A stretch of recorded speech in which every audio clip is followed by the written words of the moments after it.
60 ఏళ్ళు దాటిన వారు వయాగ్రా వాడకుండా ఎక్కువసేపు శృంగారం చేయాలంటే వయాగ్రా కాకపోతే వార్డెనాఫిల్ ఉంటుంది, టడలాఫిల్ ఉంటుంది. ఎనీహో వీటన్నిటినీ కలిపి PDE5 ఇన్హిబిటర్స్ అంటారు. ఈ 4 రకాల డ్రగ్స్ సిల్డెనఫిల్, వార్డెనాఫిల్, టడలాఫిల్, ఆవెనాఫిల్ ఇవన్నీ కూడా వయసుతో నిమిత్తం లేదు. ఒకవేళ మంచి స్టామినా ఉంటే 70 ఏళ్ళ వాళ్ళు కూడా శృంగారంలో పాల్గొనవచ్చు. వయాగ్రా అవసరం కూడా ఉండకపోవచ్చు. 25 ఏళ్ళ వాడు కూడా లోపల ఏమైనా డిఫెక్ట్స్ ఉంటే కంజెంటల్ మాల్ఫార్మేషన్స్ అంటాం, అట్లా ఉన్నప్పుడు వాళ్ళకు శృంగారంలో పాల్గొనడానికి ఇబ్బందులు ఉంటాయి. సో ముఖ్యంగా ఈ కాలంలో చాలా చిన్న వయసులోనే శృంగారంలో ఇబ్బందులు ఫేస్ చేస్తున్నారు. పేషెంట్ల వయస్సు తగ్గిపోతుంది.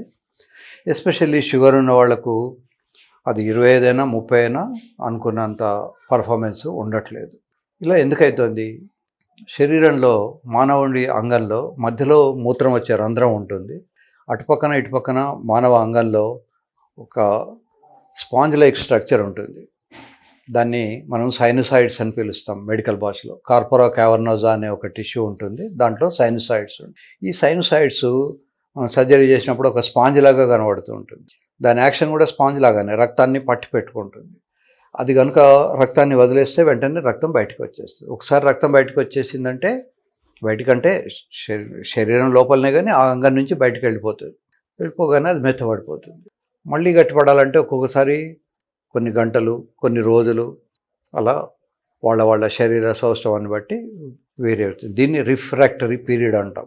సో 60 ఏళ్ళ వాళ్ళు కూడా శృంగారంలో ఒకవేళ మంచి సాధన ఉంటే, కంటిన్యూటీ ఉంటే చేయొచ్చు. వయాగ్రా అవసరం కూడా ఉండదు.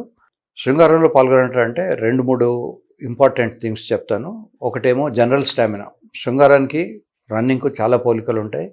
రన్నింగే కాక ఎనీ ఏరోబిక్ ఎక్సర్సైజ్ చేసినా పర్లేదు. Running, jumping, skipping, swimming, anything. ఇప్పుడు బాగా లావుగా ఉన్న వాళ్ళని రన్నింగ్ చేయమంటే వాళ్ళకి మోకాళ్ళ నొప్పులు వస్తాయి కనుక వాడు స్విమ్ చేయడం బెస్ట్. సో ఏరోబిక్ ఎక్సర్సైజ్కు శృంగారానికి ఉన్న పోలికలు ఏమిటంటే రన్నింగ్ చేసినప్పుడు ఆయాసం వస్తుంది, సెక్స్ చేసినప్పుడు ఆయాసం వస్తుంది. శృంగారంలో ఒకసారి పాల్గొంటే మళ్ళీ వెంటనే రెండోసారి పాల్గొనలేరు. అలాగే రన్నింగ్ కూడా ఒక రౌండ్ ఆఫ్ రన్ కాగానే సెకండ్ రౌండ్ మధ్యలో రెస్ట్ అవసరం ఉంటుంది. ఇంకా మూడో పాయింట్ ఏంటంటే పెద్ద పొట్ట ఉన్నదనుకోండి వాడికి రన్నింగ్ కెపాసిటీ తగ్గిపోతుంది. లేదా చాలా ఎక్కువ బరువు ఒబిసిటీ ఉన్నదనుకోండి, ఈ ఒబిసిటీ ఉన్నప్పుడు వాళ్ళకు రన్నింగ్ శక్తి తగ్గిపోతుంది. ఆటోమేటిక్గా శృంగారంలో కూడా శక్తి తగ్గిపోతుంది. అందుకనే డిఫెన్స్లో పనిచేసే వాళ్ళకు మామూలుగా రన్నింగ్ చేయరు. వాళ్ళకు రైఫిల్ పట్టుకొని రన్నింగ్ చేయిస్తారు. వాళ్ళకు rifle is a part of the body. Rifle లేకుండా ఒక్క నిమిషం కూడా ఉండడానికి ఉండదు. ఎప్పుడు శత్రువు వస్తాడో తెలియదు. అందుకని ఆ రైఫిల్ 10-15 కిలోల బరువు ఉంటుంది. అంత బరువును కూడా మోస్తూ వెళ్ళాలి. యూజువల్గా 40 ఏళ్ళ వయస్సు ఉండి 6 ఫీట్ల పొడవు ఉంటే 70 కిలోలు ఉండొచ్చు. మన దగ్గర 6 ఫీట్ల హైట్ చాలా తక్కువ మందికి ఉంటుంది. 40 ఏళ్ళ వయసు కన్నా ముందే 25-30 ఏళ్ళ నుంచే వాళ్ళు పెద్ద పొట్ట, వాడికి 99 కిలోలు, 110 కిలోల బరువు ఉంటుంది. సో ఇలా బరువు ఎక్కువ ఉన్నప్పుడు వాళ్ళకు రన్నింగ్ చేసే శక్తి తగ్గిపోతుంది. ఆటోమేటిక్గా శృంగారంలో పాల్గొనే శక్తి కూడా తగ్గిపోతుంది. సో వయాగ్రా 60 ఏళ్ళ వాళ్ళు వేసుకోకూడదని కానీ వేసుకోవచ్చు అని కానీ ఒక ఖచ్చితమైన అభిప్రాయం ఏమీ లేదు. ఎవరికి అవసరమైతే వాళ్ళు వేసుకోవచ్చు. 25 ఏళ్ళ వాళ్ళు వేసుకోవచ్చు, 90 ఏళ్ళ వాళ్ళు కూడా వేసుకోవచ్చు. ట్యాబ్లెట్స్ పని చేయకపోతే సర్జరీ ఉంటుంది.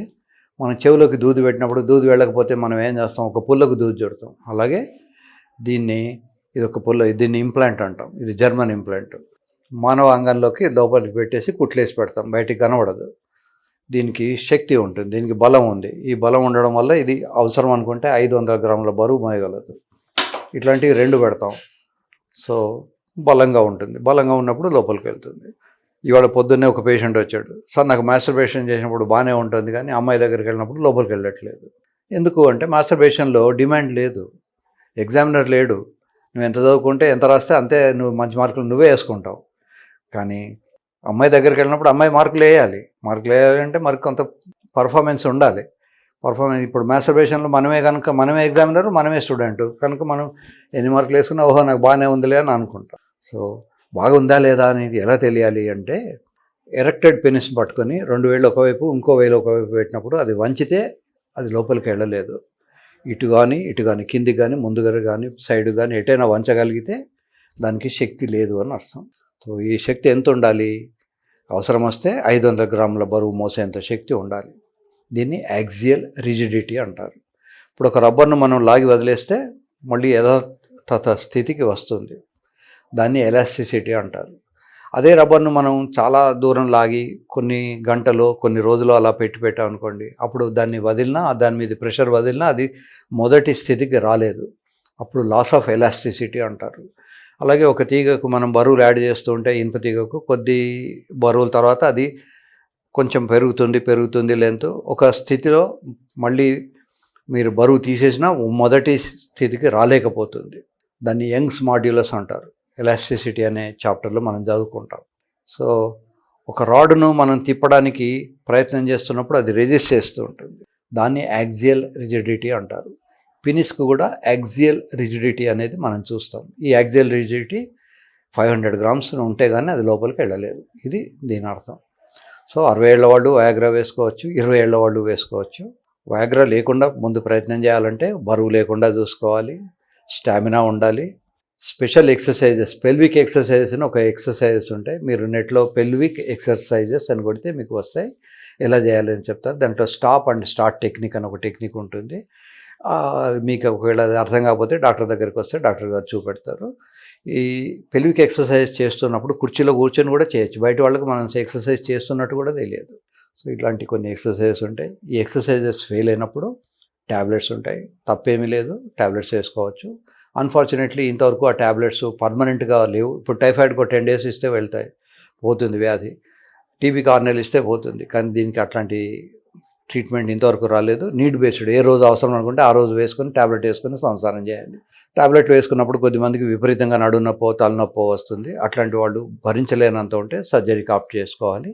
లేదా ఒకవేళ భరించగలిగితే ఆ ట్యాబ్లెట్ వేసుకొని సంసారం చేయాలి. ఎన్ని సంవత్సరాలైనా చేయొచ్చు. నేను 18 సంవత్సరాలు ఇట్లాంటి ట్యాబ్లెట్స్ వాడుకున్నాను. నా వయసు ఇప్పుడు 69. కనుక ట్యాబ్లెట్స్ వేసుకుంటే కిడ్నీ చెడిపోతుంది, హార్ట్ అటాక్ వస్తుంది అనుకోవడం పొరపాటు. ఇక ఏ ఏజ్ వాళ్ళైనా ట్యాబ్లెట్ అయినా వేసుకోవచ్చు. ట్యాబ్లెట్ వేసుకోవడానికి వీలు లేని పరిస్థితులు ఉంటే సర్జరీ చేయించుకోవచ్చు. ఎలాగైనా మొత్తానికి వారానికి కనీసం 2 సార్లు శృంగారంలో పాల్గొంటే 10 సంవత్సరాలు ఎక్కువ బతుకుతారు. నాట్ ఓన్లీ బతకడం, వెజిటేటివ్ లైఫ్ కాకుండా వాళ్ళ బాత్రూమ్కి వాళ్ళు వెళ్ళి హ్యాపీగా ఉంటారు. వాళ్ళ చుట్టూ ఉన్న వాళ్ళని కూడా హ్యాపీగా ఉంచుతారు. సర్వే జనా సుఖినో భవంతు.